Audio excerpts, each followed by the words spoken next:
सौंद गांव में होती है सबसे अनोखी यज्ञ। सूरजकुंड मंदिर पर। सूरजकुंड मंदिर सौंद गांव के अंदर है, ये आपको मालूम होगा। और सूरजकुंड मंदिर का दूसरा नाम ब्रजकुंड भी है, क्योंकि यह सौंद गांव के अंदर है और सौंद गांव ब्रज क्षेत्र के अंदर आता है। दोस्तों, सूरजकुंड मंदिर पर हर साल एक विशाल भंडारे का आयोजन किया जाता है। इसको हम ऐसे भी कह सकते हैं कि विशाल यज्ञ का आयोजन हर साल इस मंदिर पर किया जाता है। और ये यज्ञ ऐसे ही नहीं होती है, इसके पीछे रीज़न है, कारण है, लोगों की आस्थाएं हैं। यह जो यज्ञ होता है यह लोगों की आस्थाओं से जुड़ा हुआ है। तो इसके बारे में हम आज यहाँ पे संपूर्ण जानकारी लेने वाले हैं और आप सारी जानकारी लेने के लिए इस वीडियो को अंत तक देखिएगा। यहाँ से आपको कुछ ना कुछ जानकारी अवश्य मिलेगी। साथियों, यह मंदिर ब्रज के क्षेत्र के अंदर आता है। इसको ब्रज का कुंड भी कहते हैं। इसका जो डॉक्यूमेंट्स में अगर नाम हम ढूंढें, सर्च करें, तो ब्रज कुंड के नाम से यह स्थान आपको डॉक्यूमेंट्स में मिलता है। पूरे गांव का भंडारा होता है यहाँ पर, और पूरे गांव का ही भंडारा नहीं होता, अपितु आस पड़ोस के जो गांव वाले हैं वो भी यहाँ पर प्रसाद ग्रहण करने के लिए अपनी खुशी खुशी आते हैं।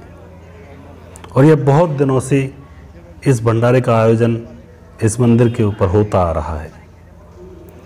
तो आप यह भी जानना चाहते होंगे कि इसकी शुरुआत कैसे हुई, आखिर क्यों ये भंडारा शुरू किया गया।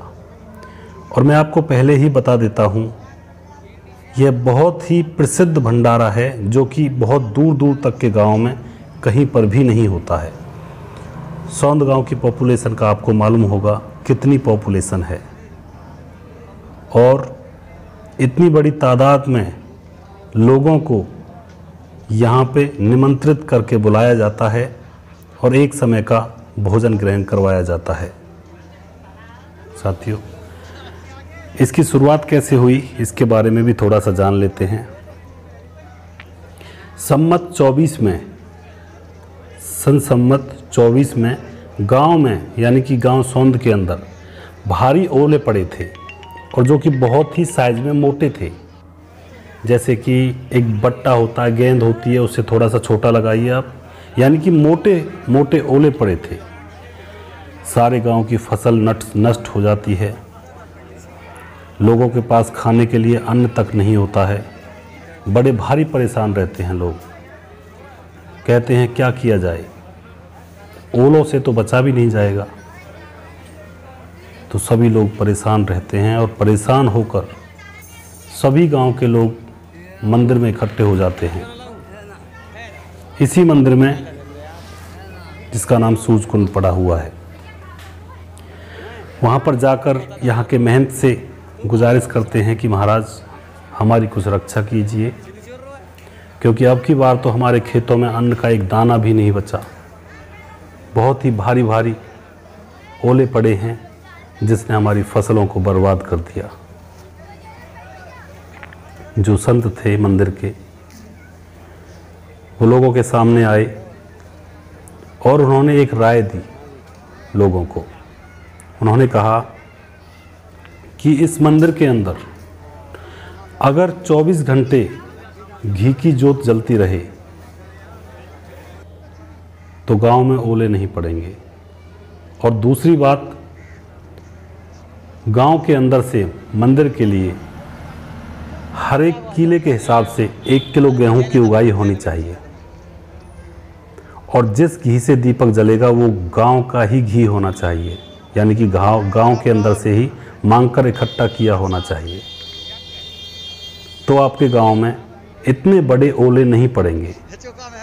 छोटे मोटे बेशक पड़ जाएं, जिससे फसल नुकसान कम होगा, लेकिन इतने बड़े ओले नहीं पड़ेंगे। ये बात संत जी ने कही। लोगों ने इस बात को अपने घट में रख लिया और फिर इसी बात पर चलने लगे। पूरे साल भर गांव में से घी की उगाई होती, देसी घी की, और 24 घंटे जोत जगमगाती रहती। और जैसे ही फसल कटती, गांव में से घर गैल 1 किले के हिसाब से 1 किलो गेहूं उगाया जाता मंदिर के लिए। जैसे कि मान के चलो किसी के पास 5 किले हैं तो उनके घर से 5 किलो गेहूं की डिमांड थी मंदिर की तरफ से, लेकिन लोग 5 किलो की जगह 1 कट्टा गेहूं देने लगे। यानी कि 5 किलो कौन देगा, इससे तो अच्छा थोड़ा सा और ज़्यादा दे दें। तो लोगों की अच्छी भावना थी, बहुत ही अच्छी भावना अभी भी है। अभी भी लोग अपने आप ही मंदिर पर देकर आते हैं जो भी देना होता है, अनाज, अन्न का दाना। कोई मांगने नहीं जाता है, अपनी श्रद्धा से सभी लोग यहाँ पर देकर आते हैं। तो दोस्तों, लोग अपने आप गेहूं वगैरह पहुँचाने लगे, और जब गेहूं इकट्ठा हो जाता था तो मंदिर के महंत ने निर्णय लिया कि क्यों ना इसका भंडारा कर दिया जाए और गांव वाले लोगों को ही प्रसाद ग्रहण करवाया जाए।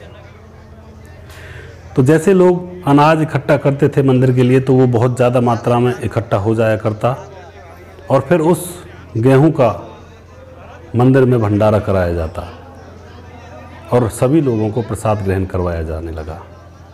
इस तरह से ये जो परंपरा है वो सोंद गांव के अंदर प्रारंभ होने लगी, और बहुत ही अच्छी परंपरा है। भूखों के पेट में अगर अन्न का दाना पड़ जाता है तो बहुत ही भारी आशीष मिलती है। घर घर से अनाज इकट्ठा होता है, मंदिर के प्रति आस्था है लोगों की। और उस दिन से अब तक ये भी बताया जाता है कि इतने बड़े ओले अभी तक नहीं पड़े हैं सोंद गांव के अंदर जितने उस समय पड़े थे। छोटी मोटी कंकरी वगैरह तो आ जाती हैं, लेकिन इतने बड़े ओले अभी तक नहीं पड़े हैं, ये बताया जाता है।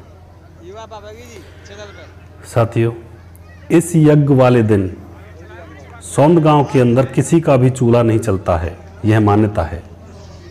हालांकि अभी तो नौकरी पेशे वाले लोग हो गए हैं गांव के अंदर। किसी को सुबह सुबह जाना है जॉब पे तो वो तो चूल्हा चलवाएगा, खाना वगैरह ले जाएगा या खा के जाएगा। लेकिन मान्यता यह थी कि एक छाक यानी कि सुबह की छाक पूरे गांव में कोई भी चूल्हा नहीं चलता था, और अभी भी यह मान्यता है। ज़्यादातर जो माँ बाप हैं, हमारे बुज़ुर्ग हैं, बूढ़े बुज़ुर्ग हैं, वो यही कहते हैं कि आज मंदिर के अंदर हवन यज्ञ है मंदिर पर, तो खाना और भोजन प्रसाद वहीं पे करेंगे, चूल्हा नहीं चलना चाहिए। लेकिन परंपराएं बदलती रहती हैं। जैसे ही नई नई पीढ़ियाँ आना स्टार्ट हो जाती हैं तो परंपराओं में कुछ थोड़ा बहुत चेंजिंग हो जाता है। इस दिन गांव के मौजूदा लोग मंदिर पर इकट्ठा होते हैं और पूरे दिन वहीं पर देख रेख करते हैं। भोजन सामग्री के पास रहते हैं, भोजन सामग्री वितरित करवाते हैं, प्रसाद लोगों को ग्रहण करवाते हैं। वो ध्यान रखते हैं कि कोई बिना प्रसाद के छूट तो नहीं गया है, सभी को प्रसाद ग्रहण करवाते हैं।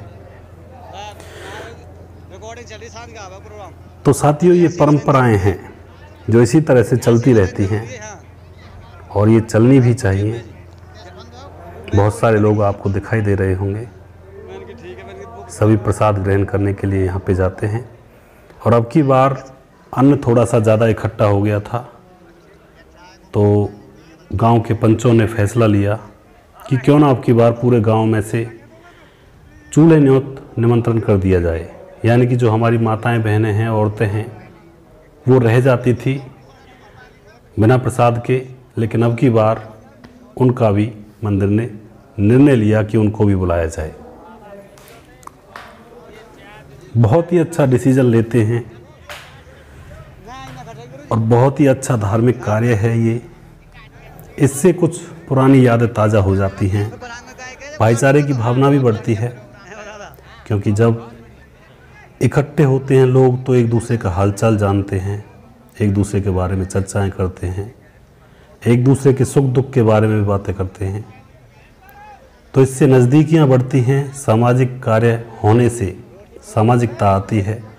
क्योंकि आपको मालूम होगा आजकल लोग अपने ही कमरों में हुक्का पीते हैं और अकेला रहना पसंद ज़्यादा करते हैं।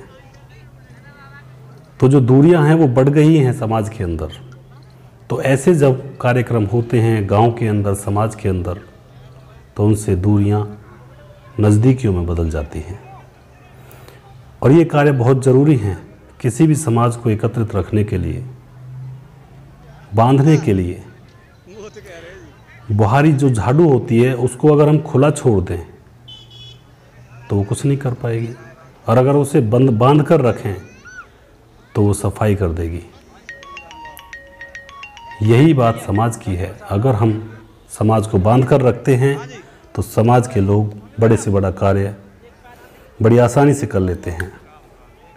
लेकिन अगर समाज बिछड़ गया, बिखर गया, लोगों के अंदर दूरियां बढ़ गई, तो समाज बिखर जाता है और किसी भी कार्य को आगे नहीं कर पाता है।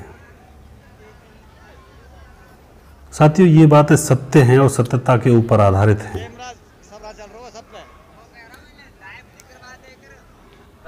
दोस्तों, अरुण जेलदार जी भी हर बार यज्ञ में मौजूद रहते हैं, बल्कि उनके बिना तो यह कार्य होना संभव भी नहीं है, क्योंकि 52 पालों के सरदार हैं और माननीय हैं,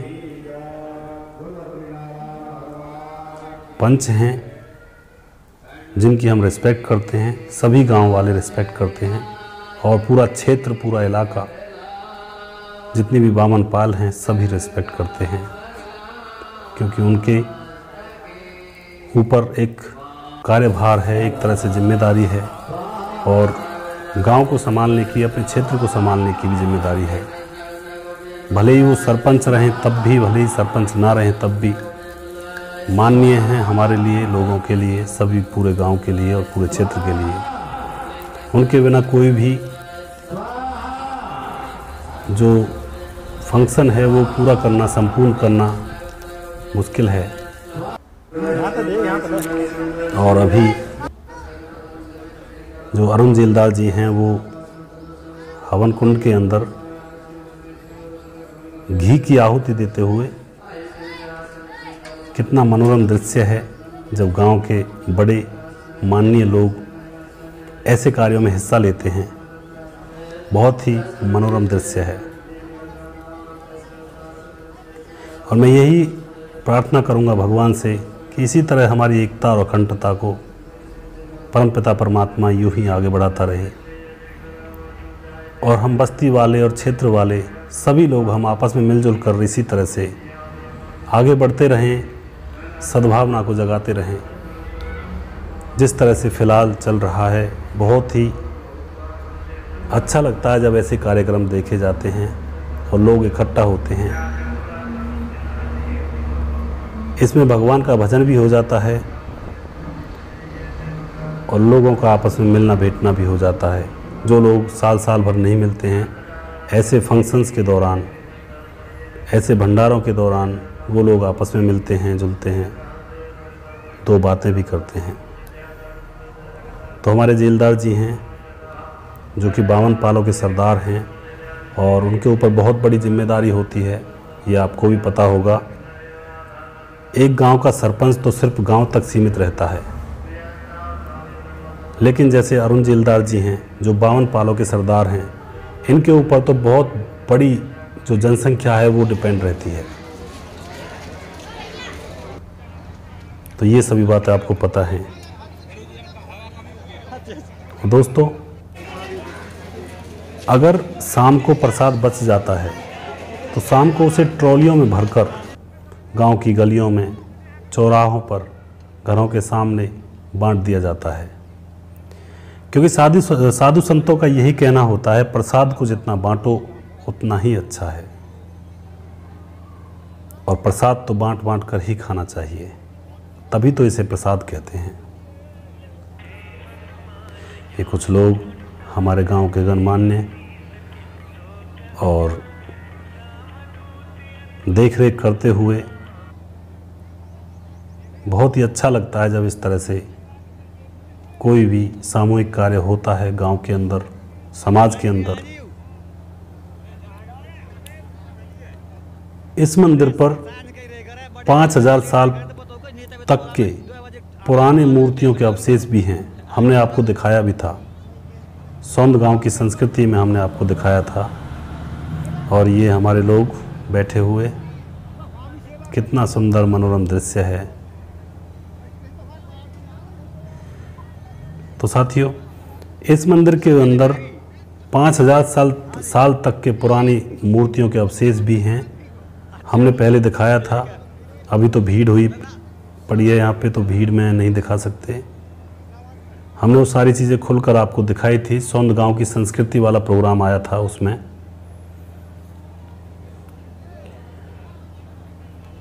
यहाँ पर ये जो कार्यक्रम है बहुत ही अच्छी तरह से संपूर्ण किया जाता है।